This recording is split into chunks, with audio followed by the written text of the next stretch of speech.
Have you ever felt stuck between your past mistakes, errors, and your uncertain future, burdened by guilt, paralyzed by uncertainty, or unsure if you're even worthy of the life you dream about? That's where we meet Jacob. Not a warrior, no, not a king, just a man, a second-born twin. A man who spent most of his life trying to get ahead, grasping, scheming, doing whatever it took to come out on top.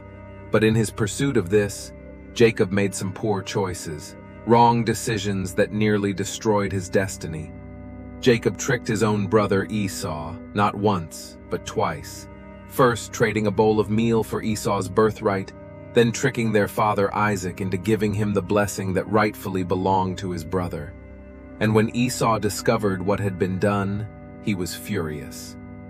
Jacob fled, not just from danger, but from the wreckage of his decisions. He ran far, to a new land, to start a new life.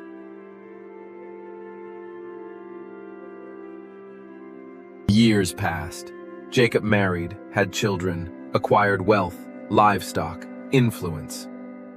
On the outside, Jacob had everything working for him, but on the inside, he was still running from guilt of past deeds, from truth, from himself. Until one day, God called him to return home, back to the land he fled from, back to face Esau, his twin brother, back to confront everything he'd been avoiding. And now, Jacob was so afraid. Would Esau meet him with mercy or with revenge? So Jacob did what many of us would do when fear knocks. He strategized. He split his camp, his family. He sent gifts ahead. He even prayed. But none of his plans could prepare him for what would happen that night.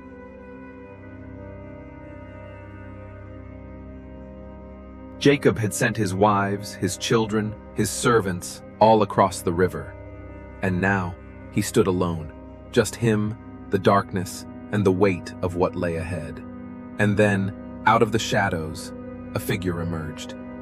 No name, no words, no warning, no explanations. Just a sudden fight. Jacob wrestled with the man all night. It was no ordinary fight. This wasn't just a fight of fists. It was a battle of hearts, of identity, character, and of surrender. It wasn't about strength, but about surrender. Not about overpowering, but about holding on. Jacob wrestled with everything inside him, his fear, his guilt, his identity. This wasn't just a physical struggle, it was spiritual. It was sacred.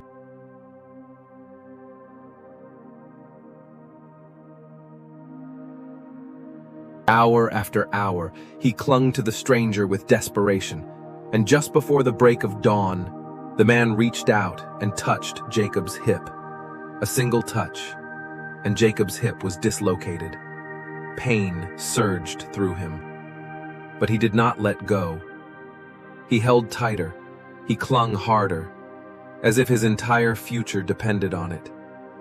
This was more than a man, Jacob thought to himself.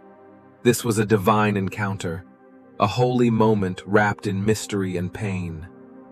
Then Jacob muttered, saying, "I will not let you go unless you bless me."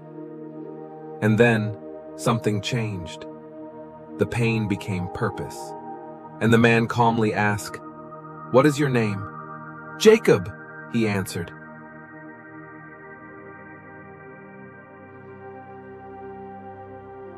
His name, Jacob, meant deceiver, supplanter, tricker, the one who grabs the heel.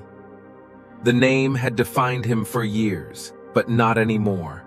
The man declared, "Your name shall no longer be Jacob, but Israel, for you have struggled with God and with men, and you have prevailed." Jacob gasped. He knew. This wasn't just a mere man. There in the darkness, Jacob met the divine. Not in a temple, palace, or a castle, but in the dirt, in the struggle, in the night. Jacob, in awe, said, "I have seen God face to face, and my life is spared."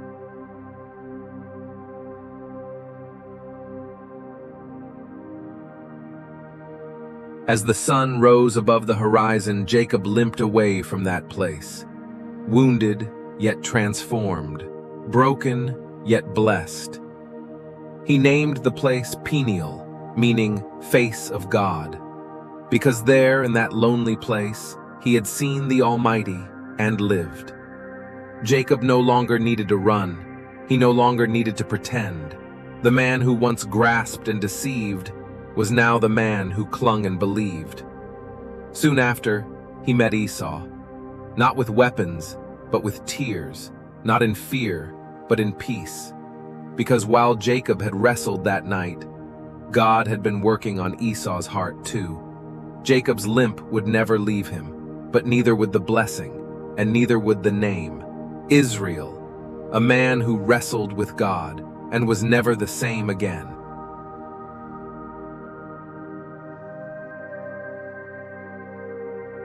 Jacob's encounter at Peniel is more than just a story. It's a powerful roadmap for personal transformation. When fully embraced, it turns past regrets and shame into fading memories. From this encounter, we can draw 5 essential insights that continue to speak to us today. Number 1, God meets us in the dark. Not just only in our victories and triumph, but God also meets us in our valleys and lowest moments. When we feel alone, overwhelmed, and broken, that's often when His presence is closest. Number 2, surrender is not weakness. It's the doorway to transformation. Jacob didn't win by overpowering. He won by refusing to let go. Sometimes, your greatest breakthrough comes not by our show of strength, but by holding a little bit longer. Number 3, your past doesn't define your name or your future. Jacob, the deceiver, trickster, and supplanter, later became Israel, the overcomer. Your past mistakes may describe where you've been, but they do not decide where you're going. Number 4, pain isn't always punishment. Jacob limped, but he also carried a new identity, one marked by blessing that echoed through generations. Sometimes, the wounds we bear are not signs of defeat, but lasting reminders of the encounters that transformed us. And lastly, number 5, when we face our fears with God, we walk into purpose. Jacob didn't merely survive his past, he confronted his fears head-on. He didn't just hope they would disappear. He took courageous action and stepped boldly into his calling.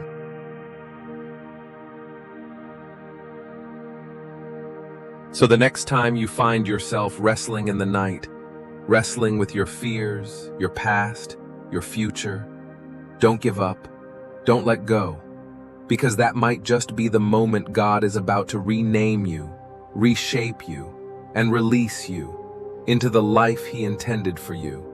You may walk away with a limp, but you'll walk in the direction of your destiny. If this story stirred your heart, please like, subscribe, and share it with someone who needs hope. Watch more powerful animated Bible stories right here on Inspiration Base, because you are never too broken for God to bless.